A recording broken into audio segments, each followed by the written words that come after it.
Hello, it's Andrine, a Jewish American priestess, and today I'm bringing you a reading in honor of Shavuot, which is the revelation of Torah at Sinai.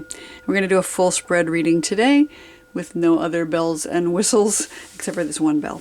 Okay, so I'm going to pull this out and we're going to try to do this without really any editing. I'm just going to cast down the whole set and then pull out the ones that are not face up, and then we'll do a reading based on what we see here for this revelation. What is coming to us in terms of revelation right now from Sinai, from that mother mountain that we climb at this time of year. I'm going to stir these up.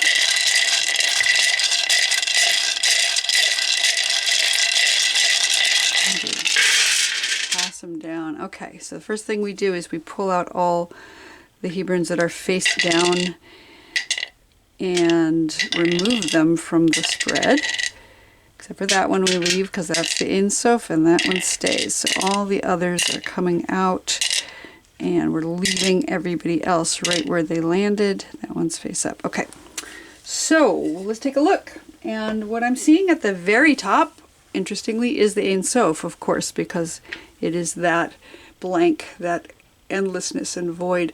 I'm going to zoom in a little bit so we can see a little bit more closely, maybe even bring this down. There we go. It's a little better. So we have the Ein Sof, which is the blank, the void, that without end.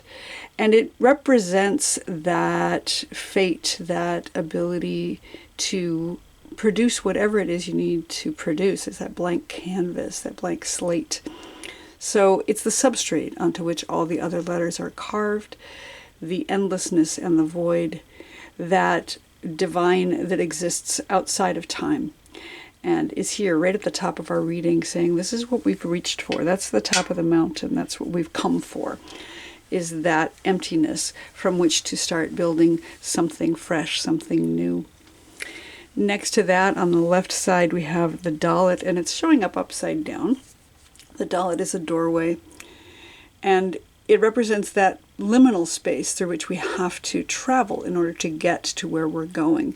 The fact that it's upside down says to me this is an inner doorway, that we're looking for an entrance into this blank space, but the place we're going to find that is within ourselves, that we're traveling through a doorway that's a transition, maybe a big transformation, maybe even something as major as birth or death, that is going to bring us to that space. But it's happening all right within us. There's nothing external that's even visible. That blankness is happening right inside of us. I think that's gorgeous. On the right side of the Ein Sof, we have the letter Tet. Tet is a womb space. It's a container. And it is the first letter of the word Tov, which means good. So something good is within this gestation that's happening. It also looks a little bit like a snake. And sometimes it's seen as a snake in a basket. You can see its little head up there and it's curling around tail. And that snake is about transformation as well. The snake, which is the animal that sheds its skin, and that it was required to shed its skin in order to grow. That snake, which is an ancient symbol of the goddess. So we have on the left side the Dalet saying go within to cross through that doorway, and on the right side the gestation saying we need to shed our skin in order to reach our goal, in order to transform as we need to transform, and it may take some time. Tet is the number 9 in Gematria, so it speaks to that 9 months of gestation. So it may be 9 months, it may be 9 days, it may be 9 hours, we don't know.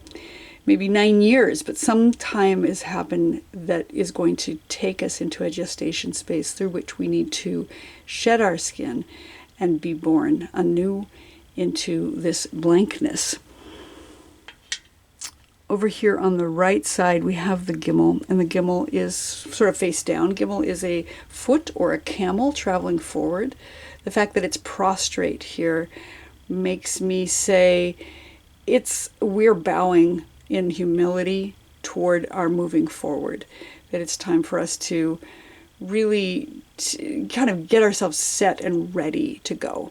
So it's almost like somebody's getting ready to launch off into a sprint, but we need to take the time in humility first, a time to prepare ourselves and get ready to step forward or move forward quickly into a place of justice. And I say justice because the Gimel is the letter that rules over the planet Jupiter in the sky, and Jupiter is the largest of all the planets. Its name is Tzedek in Hebrew, Tzedek, which means justice. And fascinatingly, underneath the Gimel is the letter Tzadi, the first letter of the word justice, Tzedek, and it's upside down. So we're finding that justice. It usually looks like this. We're finding that justice within. Again, not going outside and trying to create justice in the world, but finding a place of justice within our own selves, within our own bodies. And the Tzadi is a special letter in that it looks like the letter Nun, bent over, and the letter Yud on its back. And the letter Nun is all about humility. So we have this idea of being humble with the Yud, which is the first letter of the divine name, the Yud He Vav He, at our back or on our back.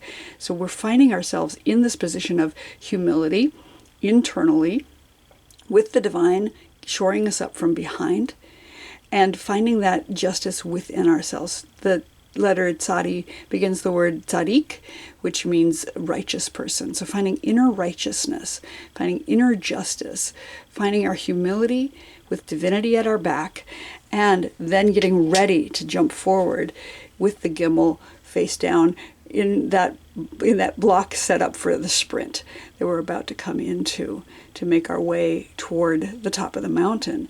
So I love this. We've got both the Tzadi and the Gimel here representing Tzedek, the justice, and the planet Jupiter, the largest of all the planets, as I said, so something really big we're rushing forward toward. When we come over to the center here, we come to the letter Kaf, and Kaf is the palm of a hand and also the sole of a foot. It can be seen as power or oppression, depending on how it's used. The Kaf is the first letter of the word Koach, which means power or strength.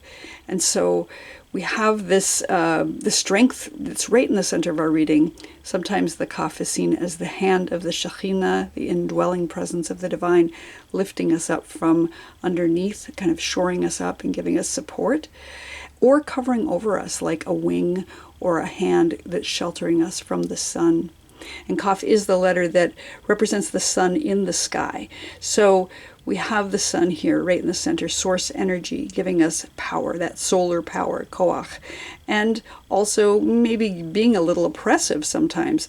So we need the hand of the divine to lift us up and to shelter over us as we head on our journey, because it can be a little bit challenging sometimes to be in the face of the divine.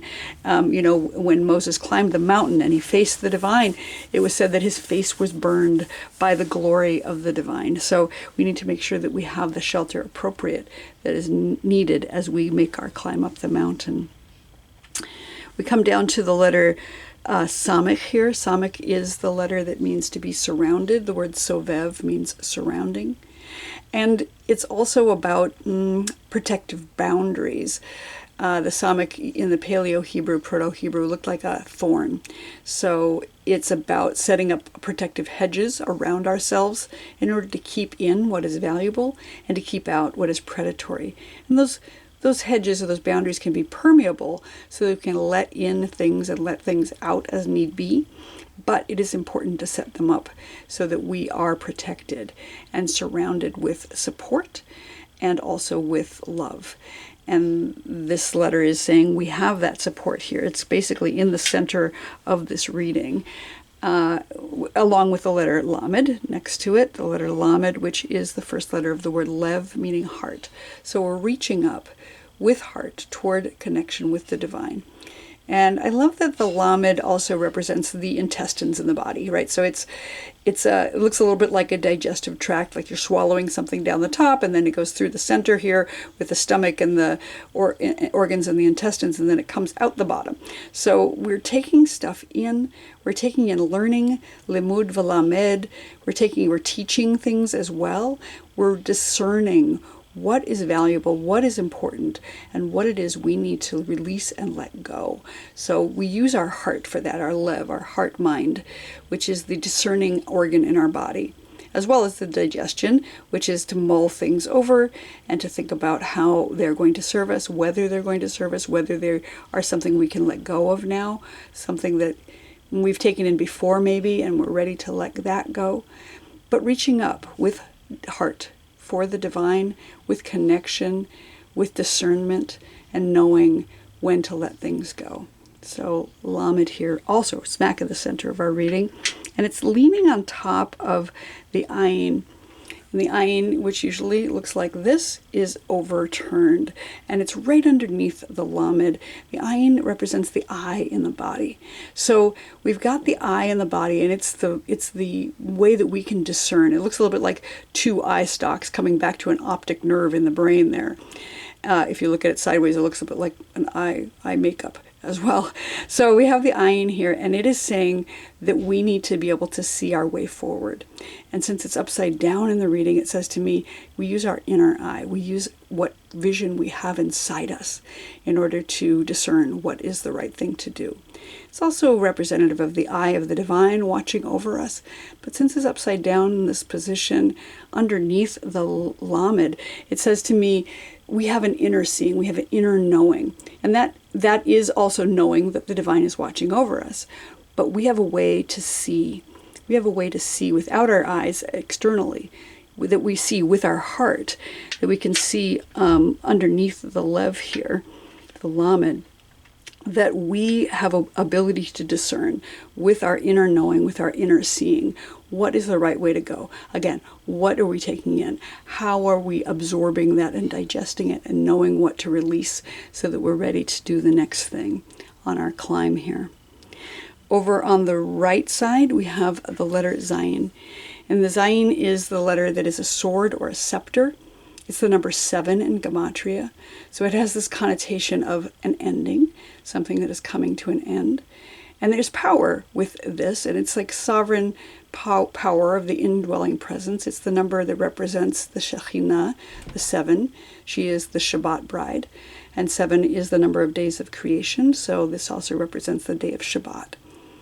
So we have power here, and it's over here on the side, and it's, again, shoring us up. And it's saying, I am here offering you power and sovereignty, finding your own inner sovereignty as you start this journey, this climb up the mountain to what you are seeking. And it also has to do with rest, right? Because Shabbat, the 7th day of creation, is about rest. And it's the day on which the divine rested. Not because the divine requires rest, but because rest is a holy act. So it's reminding us that we need to take the time to rest as we head off on our journey, that we don't just need to rush up the mountain, that it's good for us to understand that we have inherent sovereignty inside of us, given to us by the indwelling presence of the divine, that gives us the option and the opportunity and the responsibility to rest when we need rest. So Zayin over here on the side, reminding us of all those things, that we're soon coming to the end of our journey and that we have the power to complete it. And way down here at the bottom, right at the base of our mountain, we have the letter Beit on its back, flipped over. So Beit usually looks like this. It represents the home. And I think of it in terms of representing the body, because our home is where we live. We live in our home physically. It could be a building or a house of study. But we always carry our body with us wherever we go. It can also represent the planet Earth, because we do live on the planet Earth so far. Everywhere, every person so far has lived on this planet. And it's on its back. It's kind of sort of upside down and sort of on its back. So it says to me that we are supposed to take time to look inside of our body, to find guidance from our body and from the earth. That we are listening to the messages from the planet right now, and maybe taking some time to rest, because it is lying back like this. And Beit is the letter that rules over the day of Shabbat in the Sefer Yetzirah, the book of creation, that talks about each of the letters and which planets and time scales they are related to. So we're standing here at the base of Sinai, in our bodies, maybe taking time to rest, paying attention to the messages we're getting from our body, paying attention to the earth as it speaks to us in the form of the wind and the sun and the plants and the animals. As we listen to that, that's our foundation. That's the base of our situation here, is listening to our body, listening to the earth. We move into a place of power. We move into a place, again, of knowing when to rest, but also trusting in the indwelling presence of the divine as she guides us up the mountain. We're able to see with our inner eye because we've listened to our body. We're able to listen to our heart to know what to take in, what to let go.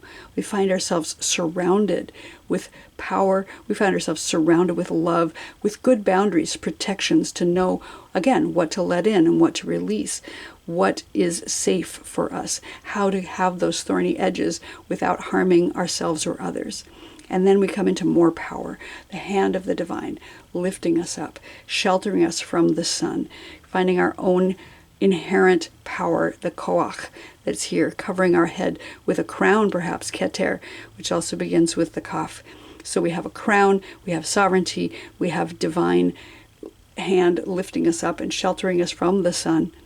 And then we come to the place of inner knowing, the inner justice, the finding the humility with divinity at our back and setting ourselves up to take a step forward with the gimel as we set ourselves in that form of like heading off on a race block. So we're getting ready to go. We're getting ready to jump. And then when we do, we come into a place of gestation, goodness, transformation, knowing that we need to shed our skin in order to make it to the top, that we are taking the time to recognize that we need to sit in that inner space, that container space of the goddess, of the transformation as it comes, even though it might be uncomfortable, even though it might be painful, and take a little bit of time.